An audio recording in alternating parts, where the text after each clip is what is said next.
Assalamualaikum warahmatullahi wabarakatuh. Selamat malam semuanya. Kami dari kelompok 9 manajemen operasional akan mempresentasikan tentang pentingnya strategi tata ruang. Sebelum kami memasuki ke materinya, saya akan memperkenalkan diri beserta tim anggota kelompok 9. Yang pertama ada saya sendiri, Selvin dengan nomor NIM 11012040 Yang kedua ada Nur Amalia dengan nomor NIM 11012003x392.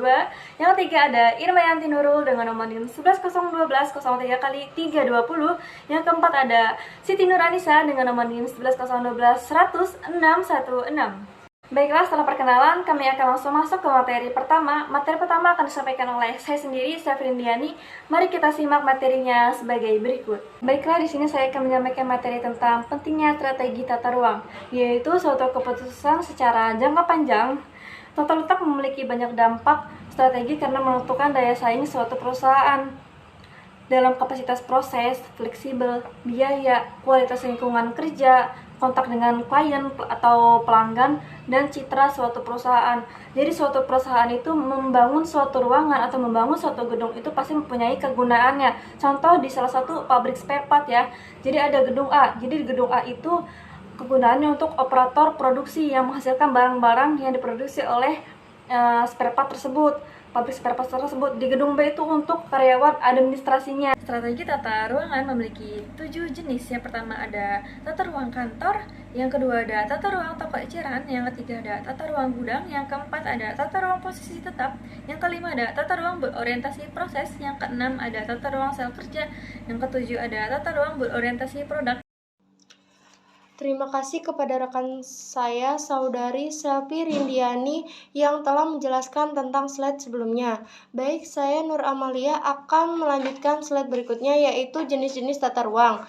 Di sini jenis-jenis tata ruang terbuka, yaitu tata ruang kantor terbuka itu merupakan salah satu desain tata letak yang paling banyak digunakan perusahaan, teknologi, dan bahkan organisasi besaran yang sedang berkembang, atau penggunaan jenis kubus yang lebih tradisional sehingga dapat meningkatkan komunikasi.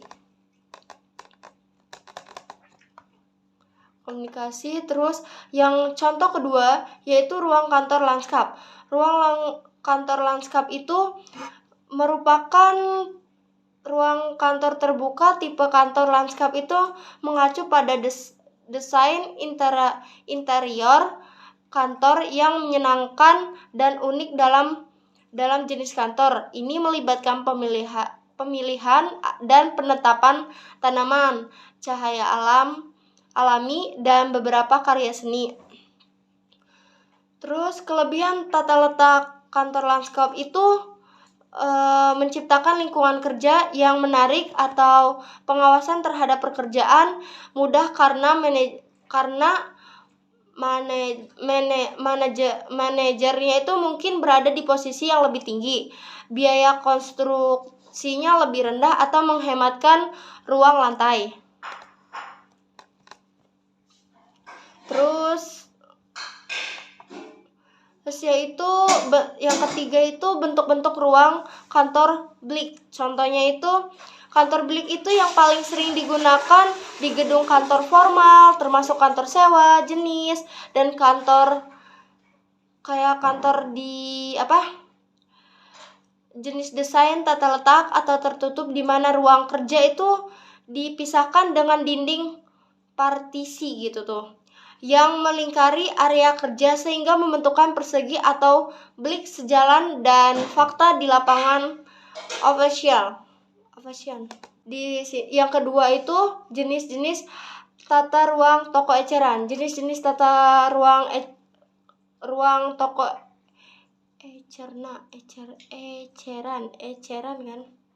eceran itu dilandasi gagasan bahwa penjualan dan keuntungan bergantung secara langsung dengan pemanjangan produk terhadap pelanggan. Oleh karena sebagai manajer operasional, toko eceran itu mencoba menarik pelanggan pada sebanyak mungkin produk. Jadi Semakin besar angka pemanjangan, semakin besar juga penjualan dan semakin tinggi imbalan atau hasil investasi. Terus manajer operasional itu dapat mengubah pemanjangan dengan penetapan toko dan alokasi tempat bagi berbagai produk dalam tataran. Jadi di sini itu contohnya itu kayak tempat di sini kan ada subversion memaparkan lingkungan fisik di mana kelayakan diberikan dan bagaimana lingkungan sekitar memiliki dampak pelanggan dan pekerjaan guna menciptakan suatu tata ruang. Jadi lebih baik sebuah perusahaan perlu mempertimbangkan elemen kayak kondisi ambien, terus tata ruang spasial, terus tanda-tanda simbol atau artefak.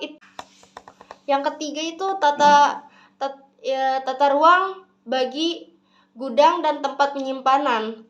Jadi tata ruang pergudangan itu merupakan atau menemukan yang optimum antara biaya penanganan dan biaya terkait ruang gudang sebagai konsekuensi tugas manajemen. Terus dalam memaksimalkan pemanfaatan itu kayak total di sini ada. Jadi suatu komponen penting tata ruang gudang adalah hubungan antara area penerimaan dan pembongkaran dan area pengapalan desain fasilitas gitu tuh. Terus di sini ada yang pertama itu ducting silang. Ducting silang itu berarti menghindari atau menempatkan material atau pasokan di gudang melalui saat diterima dalam fasilitas itu manufacturing. Jadi produk yang diterima secara langsung oleh perakitan dalam pusat distribusi muatan yang telah dilabelin dan dikelompokkan tiba di docking itu dengan pengiriman guna penyetokan atau penyimpanan dalam kegiatan seleksi order. Jadi karena kegiatan yang tidak memberikan nilai tambahan bagi produk itu kayak penghapusan, contohnya kayak 100% penghematan dengan docking silang atau mengurangi biaya distribusi dan kecepatan melakukan penyetokan ulang. Terus yang kedua itu penyetokan acak. Penyetokan acak itu bisa dihitungkan kayak memungkinkan identifikasi barang dan akurat dan cepat apabila sistem identifikasi otomatis dipandukan dengan sistem manajemen. Jadi keseluruhan fasilitas karena ruang tidak perlu dibagi unit penyimpanan stok atau SKU atau kelompok suku cadangan tertentu. Jadi contohnya itu sistem penyetokan acak itu kayak random. Satu itu kayak pertama itu memeliharakan daftar lokasi terbuka, terus yang kedua itu memelihara catatan akurat terkait persediaan yang ada berserta di lokasi gitu tuh. Terus yang ketiga itu memadukan pesanan yang berguna atau mengurangi ukuran kemasan atau meletakkan barang-barang tertentu kayak barang seperti barang yang sering digunakan di area gudang khusus sehingga jarak perjalanan total dalam gudang dapat diminimalkan gitu tuh. Yang ketiga itu kostumisasi. Itu khususnya itu kayak bermanfaat untuk membangkitkan nilai keunggulan atau persaingan di pasar di mana produk memiliki banyak konfigurasi. Sebagai contohnya kayak sebuah gudang dapat merupakan di mana suku cadangan itu kayak komputer diletakkan bersama perangkat lunak atau diunduh dengan perbaikan dilakukan menyediakan pelabelan. Sebelumnya, terima kasih kepada rekan saya yang telah menjelaskan. Di sini saya Irmayanti akan menjelaskan tata ruang posisi tetap. Tata ruang posisi tetap adalah proyek berada di suatu tempat dan pekerja beserta peralatannya yang datang ke tempat tersebut. Jadi tuh proyeknya tetap di sana, tetap di suatu lokasi itu, dan pekerja dan peralatannya yang datang ke lokasi pembangunan proyek itu. Contohnya kayak pembuatan rumah. Pembuatan rumah kan dia buatnya tetap di sana, tetapi si peralatannya atau si pekerjanya yang datang ke tempat tersebut. Jadi kayak pasirnya, kayak peralatan tersebut tuh yang datang ke lokasi itu. Terus tuh teknik dalam pembangunan tata ruang posisi tetap ada 3, yaitu pertama, terdapat ruang terbatas pada hampir semua lokasi. Jadi maksudnya ruang terbatas itu ruang yang cukup besar, ya supaya bisa nampung si pekerja itu loh. Jadi buat ruang yang cukup luas untuk si pekerja itu keluar masuk dan bekerja di dalam tersebut. Kedua, pada berbagai tahapan berbeda proyek, material yang berbeda-beda dibutuhkan, sehingga barang-barang berbeda menjadi suatu yang kritikal saat proyeknya berjalan. Jadi itu maksudnya waktu lagi beda proyek, materialnya tuh banyak yang dibutuhin, jadi sehingga susah buat didapat. Ketiga, volume material yang diperlukan adalah bersifat dinamik. Jadi maksudnya itu volume materialnya itu terus berubah dan berkembang seiring berjalannya proyek. Kelima, tata ruang berorientasi proses. Tata ruang berorientasi proses adalah suatu tata ruang yang menangani volume kecil produk dengan keragaman tinggi, seperti mesin dan peralatan dikelompokkan bersama. Jadi maksudnya tuh mesin dan peralatan bersifat fungsinya sama, makanya dikelompokkan bersama. Jadi mesin dan peralatan tuh dapat ditempatkan di suatu ruang atau departemen tersebut karena memiliki fungsi yang sama. Tata ruang berorientasi proses adalah khususnya bersifat volume rendah. Dalam suasana kerja ini, masing-masing produk atau sekelompok kecil mengalami serangkaian operasi yang berbeda. Keuntungan besar bagi tata ruang orientasi proses adalah fleksibilitasnya dalam hal kelengkapan dan pengaturan tenaga kerja. Sebagai contoh, rusaknya satu mesin tidak perlu menghentikan seluruh proses pekerjaan. Jadi pekerjaannya dapat dialihkan pada mesin lainnya dalam departemen tersebut. Jadi tuh mesinnya, misalkan satu mesin rusak di suatu produksi atau suatu pabrik, dia nggak mungkin kan menghentikan semua produk itu, semua produksi. Jadi tuh kalau mesinnya rusak dapat dialihkan ke mesin yang masih beroperasi kayak gitu. Kekurangan tata ruang orientasi proses berasal dari tujuan umum penggunaan peralatan. Sewaktu merancang tata ruang, taktik paling umum adalah menata departemen-departemen atau pusat kerja sehingga meminimalkan biaya penanganan material. Fasilitas berorientasi proses mencoba meminim muatan atau perjalanan dikalikan dengan biaya terkait jarak. Selanjutnya, tata ruang sel kerja.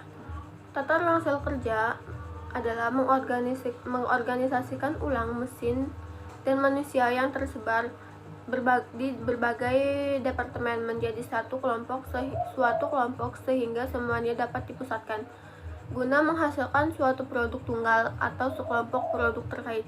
Jadi maksudnya itu mengorganisasikan ulang manusia dan mesin. Jadi manusia yang tersebar di berbagai gedung di sebuah pabrik misalnya, dikelompokkan menjadi satu departemen agar orang tersebut dapat bertanggung jawab di departemen tersebut. Jadi misalnya kayak orang tersebut dipusatkan di departemen keuangan, jadi dia tuh bisa bertanggung jawab di departemen di bagian dia sendiri kayak gitu. Selanjutnya, cara untuk menyeimbangkan sel kerja. Yang pertama, menentukan waktu tak berapakah kecepatan frekuensi unit yang diperlukan untuk setiap unit agar memenuhi pesanan pelanggan. Waktu tak sama dengan total waktu kerja atau unit yang diperlukan. Jadi waktu tak itu bisa dikatakan juga dia itu kecepatan waktu yang diperlukan untuk satu unit produksi. Yang kedua, menentukan jumlah operator yang diperlukan. Hal ini memerlukan pembagian waktu operasional total dalam sel kerja dengan waktu tak. Jadi jumlah pekerja dibutuhkan sama dengan jumlah waktu operasi total yang diperlukan atau waktu tak. Jadi maksudnya itu setelah kita udah ketemu nih waktu taknya itu berapa atau kecepatan per unitnya tuh berapa, selanjutnya kita menentukan jumlah operator yang diperlukan untuk menyelesaikan satu unit produksi itu. Sekian dari saya, selanjutnya akan dijelaskan oleh Siti Nuranisa. Terima kasih kepada rekan saya, Saudari Irmayanti Nurul, yang telah menjelaskan pada slide sebelumnya. Saya Siti Nuranisa akan melanjutkan penjelasan di slide berikutnya. Nah, berikutnya yaitu tentang keuntungan dari sel-sel kerja. Sel-sel kerja ini memiliki beberapa keuntungan ya. Yang pertama yaitu mengurangi persediaan kerja proses karena sel kerja dirancang untuk menghasilkan arus tunggal dari mesin ke mesin. Jadi maksudnya proses yang tadinya membutuhkan beberapa arus mesin, misalkan mesin yang banyak arusnya, jadi sekarang dengan menggunakan sel-sel kerja ini kita dapat mengurangi arus-arus mesin itu, jadi cuma menghasilkan satu tunggal atau satu arus mesin saja. Lalu yang berikutnya itu lebih sedikit luas lantai yang diperlukan karena lebih sedikit ruang yang diperlukan antara mesin guna menampung persediaan bagi kerja proses. Jadi maksudnya adalah kita menghemat tempat ya, atau menghemat ruangan dan menghemat lantai juga. Jadi yang seharusnya banyak lantai, tapi ini jadi sedikit lantainya. Yang ketiga yaitu mengurangi bahan mentah dan persediaan barang. Jadi karena lebih sedikit kerja proses, memungkinkan gerakan lebih cepat bagi bahan melalui sel kerja. Jadi nggak butuh bahan mentah yang sangat banyak karena lebih sedikit proses yang kita gunakan untuk menghasilkan suatu produknya. Lalu berikutnya itu mengurangi biaya pekerja langsung karena peningkatan komunikasi antar pekerja, alur material yang lebih baik, dan penjadwalannya juga lebih baik. Yang berikutnya yaitu kesan keterlibatan pekerja yang lebih tinggi dalam organisasi dalam produk. Yang berikutnya yaitu peningkatan perlengkapan dan penggunaan mesin karena penjadwalan lebih baik dan arus bahan lebih cepat. Dan yang terakhir, mengurangi investasi dalam hal pemesinan dan perlengkapan karena penggunaannya lebih baik, mengurangi jumlah mesin dan jumlah peralatan beserta perkakas. Jadi dengan kita menggunakan sel-sel kerja ini dapat mengurangi dari suatu investasi perusahaan dalam perlengkapan dan penggunaan mesin. Seperti itu. Untuk yang berikutnya yaitu ada tata ruang repetitif dan berorientasi produk. Tata ruang berorientasi produk adalah di organisasi di seputar produk-produk atau kelompok-kelompok produk bervolume tinggi dan keragaman rendah yang serupa. Jadi asumsinya begini, volume memadai bagi penggunaan peralatan yang tinggi. Kemudian permintaan produk adalah cukup stabil guna mendukung investasi tinggi dalam peralatan khusus. Yang berikutnya, produk distandarisasi atau mendekati suatu tahapan dalam siklus kehidupan yang mendukung investasi dalam peralatan khusus. Dan yang terakhir, penyediaan bahan mentah dan komponen adalah memadai dan memiliki kualitas seragam guna menjamin bahwa mereka akan bekerja dalam peralatan yang khusus. Kemudian ada beberapa jenis dari tata ruang berorientasi produk. Yang pertama ada lini pabrikasi. Jadi lini pabrikasi ini berguna untuk membangun komponen seperti ban model atau bagian logam dari sebuah lemari es atau serangkaian mesin. Jadi di lini pabrikasi ini kita membangun beberapa komponen model logam dalam suatu serangkaian mesin. Lalu yang kedua yaitu ada lini perakitan. Jadi lini perakitan ini adalah keseimbangan yang dilakukan untuk meminimalkan ketidakseimbangan di antara mesin dan personalia. Jadi sudah jelas ya kalau lini perakitan ini digunakannya apabila ketika mesin dan personalia mengalami ketidakseimbangan.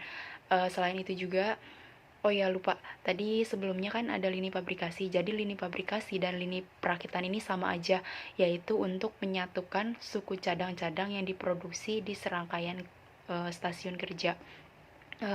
Dan untuk masalahnya pun sama saja ya untuk lini perakitan dan lini fabrikasi. Baiklah, itu saja presentasi dari kelompok 9 mengenai strategi-strategi tata ruang. Untuk kurang dan lebihnya kami mohon maaf. Wassalamualaikum warahmatullahi wabarakatuh.